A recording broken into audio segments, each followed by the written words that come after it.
You're listening to the N2K Space Network.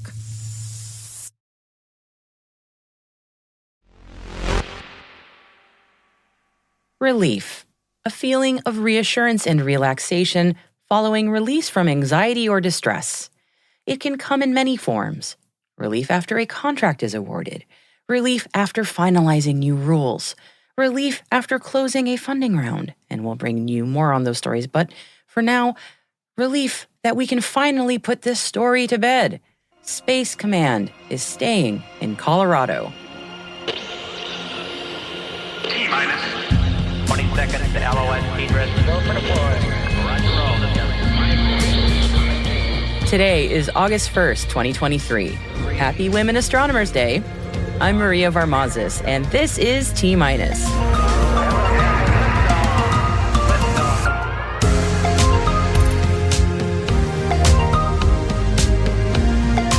It's officially official. Space Command is staying put in Colorado. The U.S. Senate agrees with the House to make cuts to the Space Force's budget. FCC introduces new spectrum rules for commercial space launches. And our guest today is Kathy Steen, Senior Program Manager at the Hyperspace Challenge. Stay with us.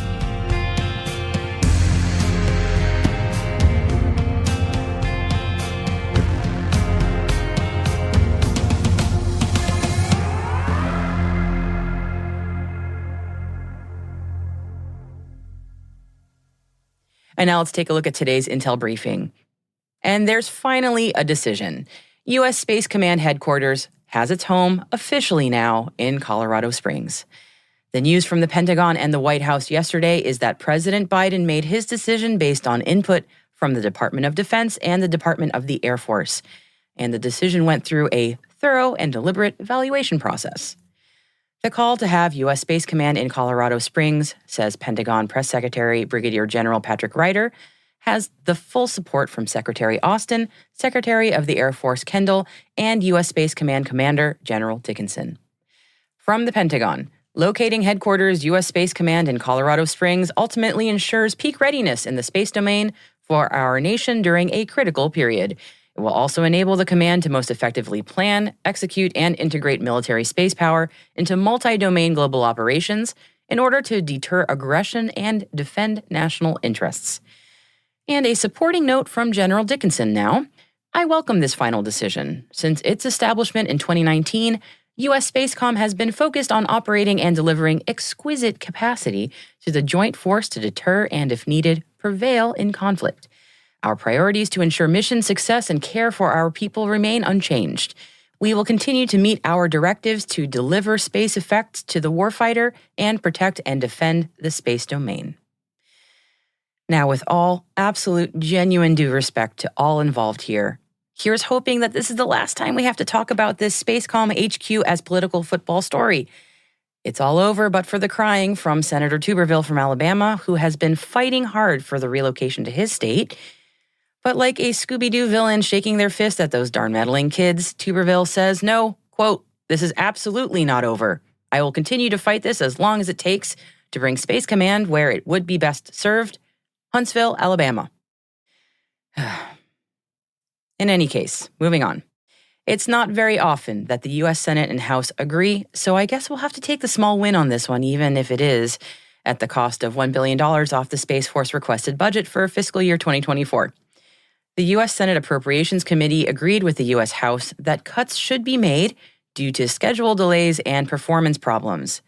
The cuts are spread across multiple programs through research, development, testing and engineering, and procurement areas, and we'll know more specifically once the budget is voted on.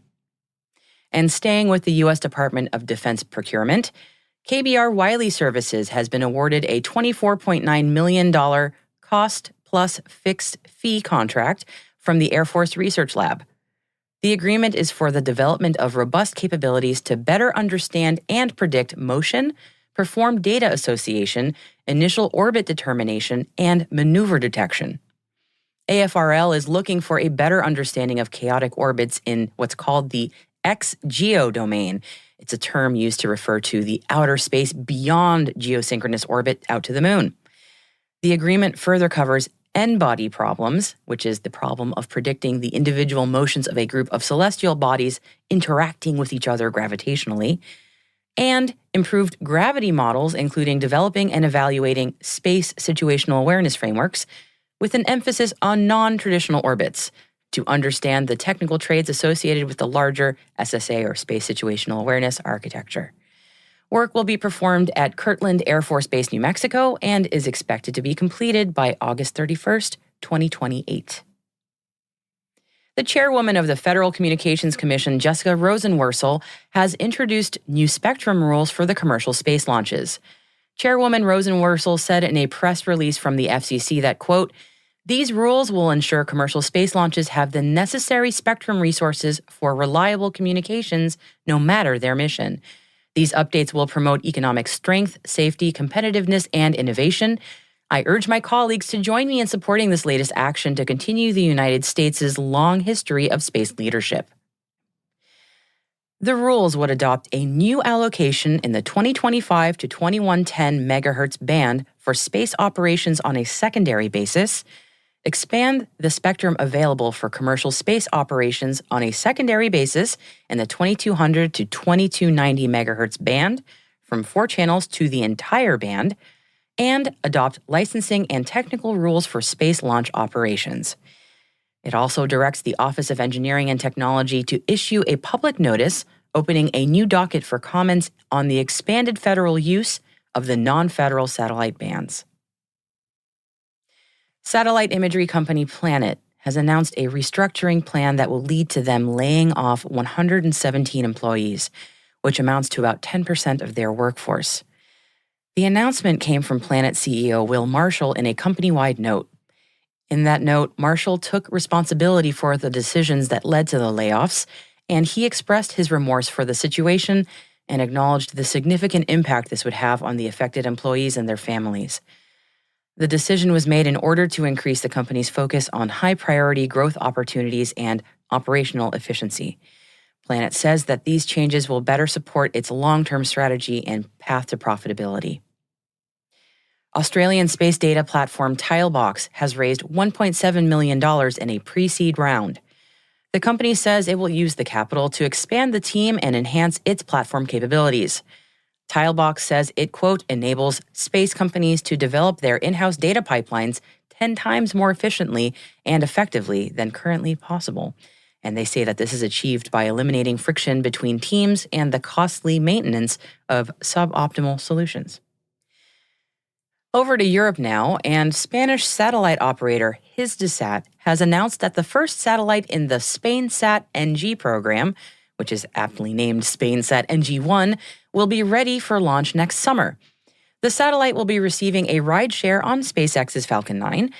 SpainSat NG-1 will provide secure and reliable communications for the Spanish Armed Forces and other government agencies. And the team behind the Chandrayaan-3 mission have provided us with a little update. The vehicle has completed its orbits around the Earth and is now heading towards the Moon. The Indian Space Research Organization excitedly shared "Next stop, the Moon," after announcing the successful move into translunar orbit. The vehicle is planning lunar orbit insertion on August 5th. And they hard landed back on Earth in early June, and they're finally out of quarantine now. 3 Chinese taikonauts from the Shenzhou 15 crew were introduced to the press in Beijing earlier today to discuss their recent mission. The stringent human spaceflight program in China now has the 3 taikonauts on observation. They will be allowed to resume regular training once they've completed further health checks.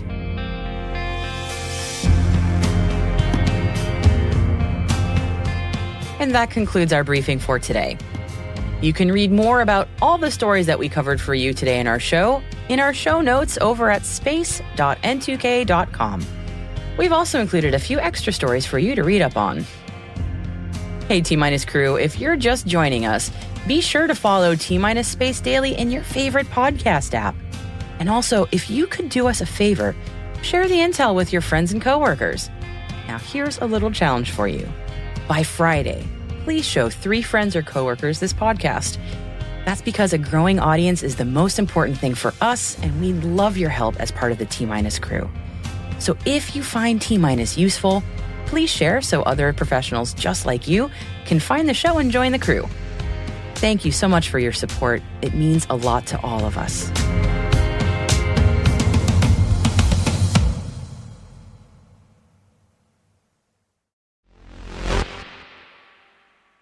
And our guest today is Kathy Steen. She's the Senior Program Manager at the Hyperspace Challenge. And I'll let Kathy introduce herself to you. Hi, my name is Kathy Steen. I'm the Senior Program Manager of the Hyperspace Challenge, and I'm excited to talk to you about our upcoming 2023 program. Thank you so much for joining me, Kathy. Let's start with the very beginning. What is the Hyperspace Challenge? The Hyperspace Challenge is an accelerator funded by Air Force Research Labs and the United States Space Force through a partner intermediary agreement with C&M Ingenuity. So I am a Central New Mexico Community College employee who works on finding and helping to transition technology into and out of the Air Force Research Labs and Space Force. All right, so the Hyperspace Challenge has been around for some time. Can you go into some detail about maybe what the Hyperspace Challenge is looking for, like who it's looking for, what kind of companies it wants to accelerate? Sure. So, yes, we've been around since 2018. And in the past, we've looked for startup companies and universities who had some technology that was unknown to Air Force Research Labs and Space Force, but might be of high use to them or high value to them. There's a little bit of a difference this year in that we are actually looking for mature technologies that are ready or near ready to deploy. And our sponsor this year is the Space Rapid Capabilities Office. So they came to us and they said, we have a problem that we need to solve. We need to protect our assets in space, and we need to know what may exist out there commercially that we could rapidly deploy if a call came down and we needed to do that. So we're staying in our lane of absolutely looking for technologies that are not known to the government, but we're moving a little bit more towards technologies that are ready versus technologies that needed assistance in developing. So we're saying that we have traditionally been a business accelerator, but we're actually this year a partnership accelerator. Excellent. Okay, so once a company has done that, what's involved next? So what's involved when they're part of the challenge? So if they are selected, there is a down select process based upon the applications. Then we will do onboarding with them in late September, early October, because we need to know what are they looking for? What will help them become a partner with the government or with Space Rapid Capabilities Office? And based upon that initial introduction and sharing, then we will start some programming in October that will be virtual. No more than 3 or 4 hours of their time, but something that helps them be ready when they arrive in Albuquerque on November 1 and 2 for a live event where they will actually get to visit with Space Rapid Capabilities Office about their technology and how it could assist the office. And then there will be some other programming and some other agencies that are on hand and on site to also work with and help the company develop more partnerships. So application acceptance, 3 to 4 hours of virtual October, and then full 2 days in November 1 and 2 in Albuquerque. Excellent. Cool. I would love to hear any success stories that you want to highlight, because I was looking on the website. There are some great stories there from companies that have been through and really had some great transformation. So could you walk me through some? Sure. I mean, everybody always likes to tell the story of 2018 with Crowd AI, which is a company that was processing data and using automated processes to see what is coming in from the data from space. And they were able to adapt that technology to actually looking at rooftops for the Air Force. So nobody has to climb up on the rooftop and see if it needs any repair. They can just do that through imaging, and it saved the Air Force a ton of money. Another local success story that people always like to tell is RS-21. They had a software that could look at cells, human cells, and it could predict when something was going to go wrong. And so they were using it for cancer. And one of their scientists looked at the problem statements that we had in 2020 and said it can detect any anomaly. And so they were able to apply what they were doing to satellite health. So now they can monitor satellites, and if there is an anomaly that might indicate that satellite is in trouble, they can warn the satellite operator in enough time that they can do a self-correction. Oh, that's such a cool idea. I know, isn't it? But actually, Varda was one of the 2021 members, and they just completed the first pharmaceutical production in space. I did not know they were a member. Oh, that's so cool. Yes, they have a fascinating story. Yes, Wow. they do. Yes. Yeah. So for this year's challenge, what kind of companies should think about applying? Like, what areas of interest are relevant to this year's challenge? Absolutely. And so the basic premise of this year's problem is that we need to protect our space assets. And that is all of the satellites and everything up there in orbit that is providing us with our, GPS, our ATM, our, pay at the pump capabilities. And so there's actually 3 parts to that need to be developed. And one of them is to increase the space visibility and awareness. So if a satellite's up there, they need to know what's around them, what's coming toward them, what's moving into their sphere, and what do I need to know about that? What is it, a good action? Is it a bad action? Is it a happy incident? Is it a scary incident? And that is where the advanced space analysis and vehicle autonomy comes in, is that, what is going on here? And then the third part is to increase space vehicle lifespan and maneuverability. So I have seen what's coming towards me. I have realized it's not a good thing. What can I do now to get out of the way? Given the proliferation of debris, that makes a lot of sense. I think I saw the word cybersecurity, which always gets my antenna up. Is that an area also? I don't know if that's new or if that's an existing thing. That is a threat, right? Because it may not be a physical piece of something coming out of satellite in space. It may be code that's coming out of satellite in space. And the satellite needs to know, is this friendly code that's helping me do my job better? Or is this nefarious code that's trying to shut me down?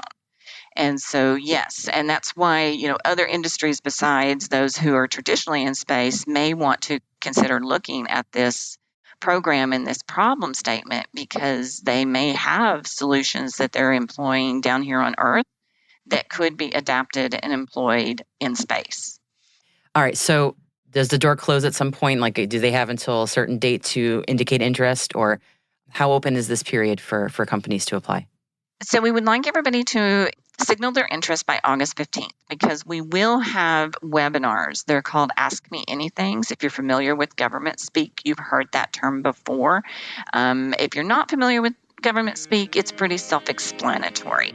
You get to ask whatever questions you may have about this problem statement to the Space Rapid Capabilities Office and their employees. So that happens on August 16th. So in order for us to get you the registration link to be there and hear what is actually needed, we need to have your registration by August 15th.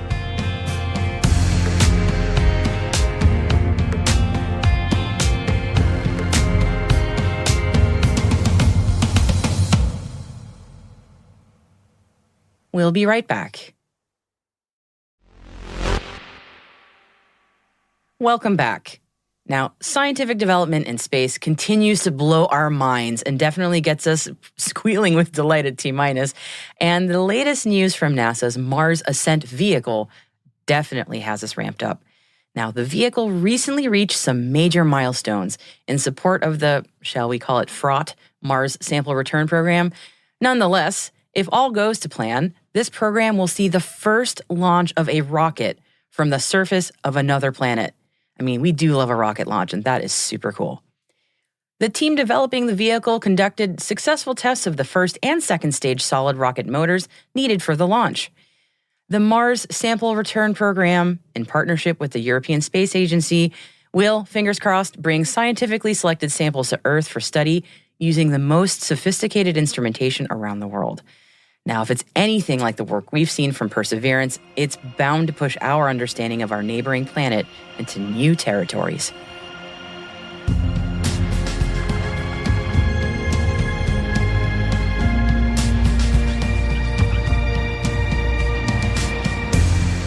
That's it for T-Minus for August 1st, 2023.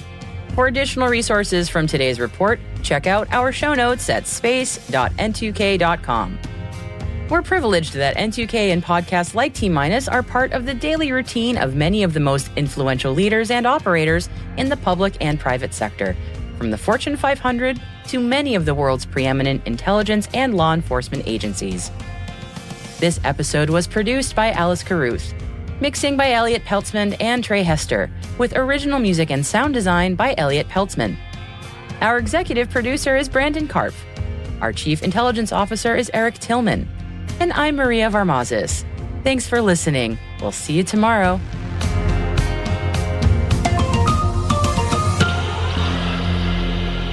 T-minus.